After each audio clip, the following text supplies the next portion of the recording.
National arena से Ukraine और Russia मामले पर हम बात करेंगे। जो देख रहे हैं कि यूक्रेन जंग के मामले पर यूरोप और अमेरिका के दरमियान इख्तलाफात एक बार फिर सामने आ गए हैं और अमेरिकी प्रेसिडेंट ने यूरोपीय क़यादत को तनकीद का निशाना बनाया है। ट्रंप ने यूरोपीय रहनुमाओं को कमज़ोर करार देते हुए कहा है कि वो सिर्फ बातें करते हैं जबकि जंग मुसलसल आगे बढ़ रही है। इसी इंटरव्यू में उन्होंने सदर ज़ेलेंस्की को इंतखाबात कराने का मशवरा देते हुए दावा किया कि रशिया को यूक्रेन पर वाज़ेह बरतरी हासिल है और यूक्रेन अपना बहुत सा हिस्सा खो चुका है। बढ़ती खलीज, इसके साथ साथ बदलती हिकमत अमली और ताकत के तवाज़ुन पर ये बयानात नए सवालात उठा रहे हैं कि क्या ये इख्तलाफात यूक्रेन तनाज़े के मुस्तकबिल को पेचीदा बना देंगे या नहीं। इसी पर बात करने के लिए मैं ज्वाइन किया अब्दुल्ला हमीद गुल साहब ने, चेयरमैन जमाना ने पाकिस्तान, और साथ ही साथ मुल्की और गैर मुल्की अफेयर्स पर बड़ी गहरी नज़र इनकी। Thank you so much Abdullah साहब। ये ख़ास तौर पर यूरोपीय रहनुमाओं पर तनकीद का सामने आना एक ऐसे वक्त में जब हम देख रहे हैं कि यूक्रेन और जो रशिया की जंग है वो बिल्कुल अपने पीक पर है और अब जो है वो मामला निगोसिएशंस की जानिब भी चल रहे हैं। इस बयान से किस हद तक हम देख रहे हैं कि मिलिट्री और साथ ही साथ जो इकोनॉमिक कोऑपरेशन है यूक्रेन के लिए वो किस हद तक असरअंदाज होगी? बिस्मिल्लाहिर्रहमानिर्रहीम, बहुत बहुत शुक्रिया। देखिए, इकोनॉमिक कोऑपरेशन जो है वो तो मेरे ख्याल में काफ़ी हद तक असरअंदाज हो चुकी है, क्योंकि अलास्का कॉन्फ्रेंस के अंदर जो सदर पुतिन और जनाब डोनाल्ड ट्रंप के दरमियान हुई थी, उसके अंदर तो लगता ये था कि उन्होंने बिल्कुल रूस की शराइत सारी मान ली हैं। और फिर डोनाल्ड ट्रंप साहब ने ये भी कहा कि जो इलाके उन्होंने ले लिए हैं वो बस फिर अपने पास ही रखें। और जो अब सदर ज़ेलेंस्की को भी आपको याद है कि उन्होंने बड़ा कड़ी तनकीद का निशाना बनाया। ये लहदा बात है कि सदर व्लादिमीर पुतिन और सदर व्लादिमीर ज़ेलेंस्की दोनों के दरमियान में जो है वो बहुत शदीद किस्म की जो है वो नफरत भी पाई जाती है, एक दूसरे की मुखासमत भी है। लेकिन इन सब के बावजूद जो है वो एक कानून और जो है कायदा मौजूद है।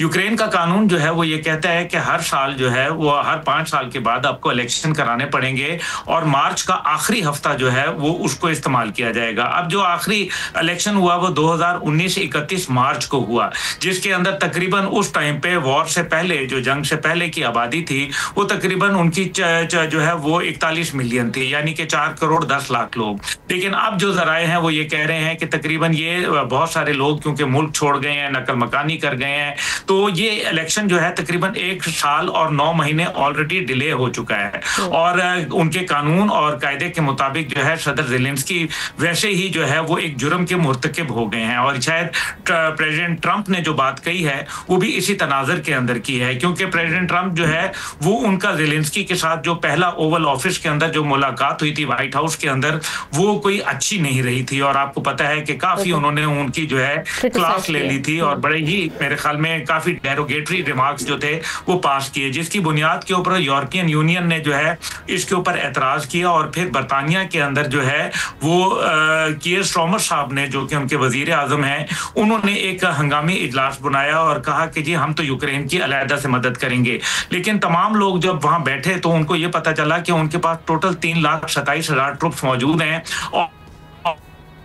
और वो उनके अपने मुल्कों के लिए नाकाफी हैं। इस वजह से फिर वो यूरोप जो था वो खामोश हो गया और नतीजतन ये हुआ कि जो यूरोप के अंदर एक सदर ज़ेलेंस्की के लिए बहुत अच्छे जज्बात थे वो उस तरह से नहीं रहे। दूसरी जानिब जो है सदर ज़ेलेंस्की के ऊपर ये भी कहा जाता है कि सदर ज़ेलेंस्की जो है वो यहूदी ओरिजिन के हैं और जाहिर है उसके हवाले से उनका एक खास जो क्लाउट है वो मौजूद है। लेकिन ये बावजूद इसके उसका अमेरिकन प्रेसिडेंट के ऊपर कोई असर नहीं पड़ रहा और सबसे बड़े एलाई जो कि प्रोटेक्ट कर रहे थे सदर ज़ेलेंस्की को वो अमेरिकन कर रहे थे। और अगर अमेरिकन ये बात कर रहे हैं तो सदर ज़ेलेंस्की ने ये कहा है कि जनाब मैं तो 90 दिन के अंदर इलेक्शन कराने के लिए तैयार हूं, और ये उन्होंने अभी बोला है। लेकिन हालात ये हैं कि अभी तक तो आपका सेंसस ही नहीं हुआ, यानी कि आपकी जब मर्दमशुमारी नहीं हुई, क्योंकि अभी काफी सारा इलाका जो है वो रूस ने ले लिया हुआ है। और जब ये पता चलेगा कि कितने लोग जो है वो यहाँ शामिल हैं, उसी की बुनियाद के ऊपर पता चलता है कि हालात क्या होंगे।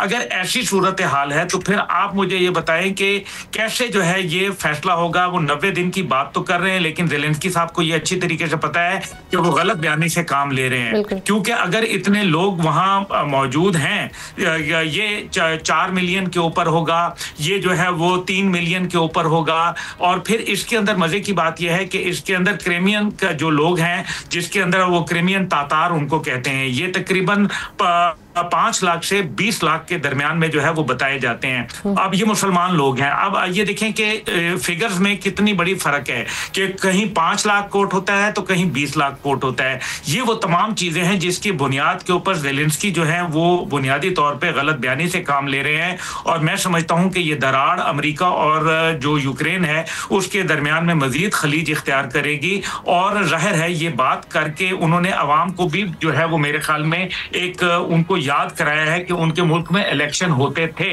जो कि नहीं हुए। लेकिन अब जो सदर ट्रंप की जानिब से एडवाइस किया जा रहा है वॉर टाइम के दरमियान में इलेक्शंस करवाने का, अगर ये इलेक्शंस की जानिब जाते हैं तो इसके आप पॉलिटिकल और इंटरनेशनली इसके क्या कॉन्सिक्वेंसेस फेस करने पड़ सकते हैं?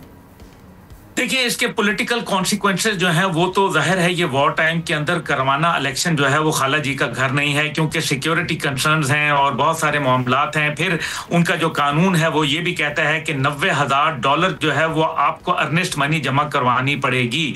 और तकरीबन इससे पहले 47 कैंडिडेट जो थे उन्होंने हिस्सा लिया था, और बहुत सारे लोगों के पैसे ना जमा होने की वजह से जो है, और ये नॉन रिटर्नेबल मनी होती है, जो जीत जाता है उसको तो मिल जाती है, जो नहीं जीता उसके वो पैसे जो है वो खत्म हो जाते हैं। तो ये उनका कानून है। लेकिन इन सब के बावजूद इसके जो वॉर टाइम के ऊपर इफेक्ट है वो ये है कि पहली बात है कि इलेक्शन का प्रोसेस कम्बरसम होता है। आपको तो खुद पता है, अपने मुल्क में आप देख लें, और हमारे मुल्क में तो सर्दियों के ऊपर जो है वो इलेक्शन डिले हो जाते हैं। तो ये तो वहां जंग हो रही है और बड़ी ठीक ठाक हो रही है, ड्रोन हमले हो रहे हैं, चीजें हो रही हैं, और रशिया जो है दबा के बमबारी कर रहा है।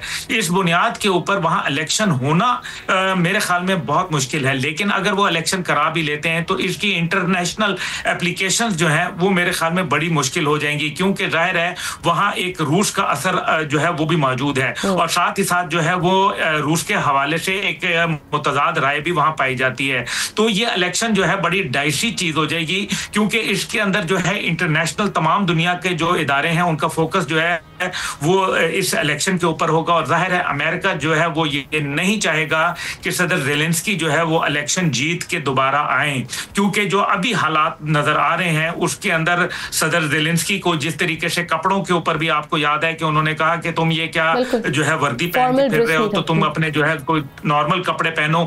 यानी कि मुस्तकिल सदर ट्रंप जो है उनको तनकीद का निशाना बना रहे हैं। और सदर ट्रंप कौन है? सदर ट्रंप वो हैं जो सबसे बड़े इत्तेहादी हैं, यूक्रेन के सबसे बड़े सपोर्टर हैं, सबसे बड़े जो है उनके फाइनेंसर हैं और असला प्रोवाइडर हैं, और नेटो को जो है साथ लेकर चलने वाले हैं। ऐसी सूरत में मेरा नहीं ख्याल कि सदर ज़ेलेंस्की के लिए कोई खातिर ख्वाह चांस है, और ना ही वो इतने पॉपुलर हैं, क्योंकि वो ये वही थे जो बिल्कुल दरमियान में गायब भी हो गए, ज़ेर ज़मीन भी चले गए। लेकिन इससे कोई शक नहीं है कि इसमें यूरोपियन यूनियन में एक बड़ा डिवाइड जो है वो मौजूद है सदर ज़ेलेंस्की के हवाले से, और अमेरिकन पॉलिसीज के हवाले से। ये अलहदा बात है कि वो खुल के इसके ऊपर इजहार राय नहीं कर सकते। लेकिन मेरा ख्याल है कि सदर ज़ेलेंस्की के जो अभी तक का अवामिल सामने आए हैं उसके अंदर उनका पॉपुलैरिटी ग्राफ जो है वो काफी हद तक गिर चुका है, क्योंकि ये एक ऐसे सदर हैं जिन्होंने एक बहुत बड़ा इलाका खो। Thank you so much Abdullah Hamid गुल साहब, आपने इस पे अपना एनालिसिस पेश किया। सब्सक्राइब करें और बेल दबाएं ताकि कोई खबर रह न जाए।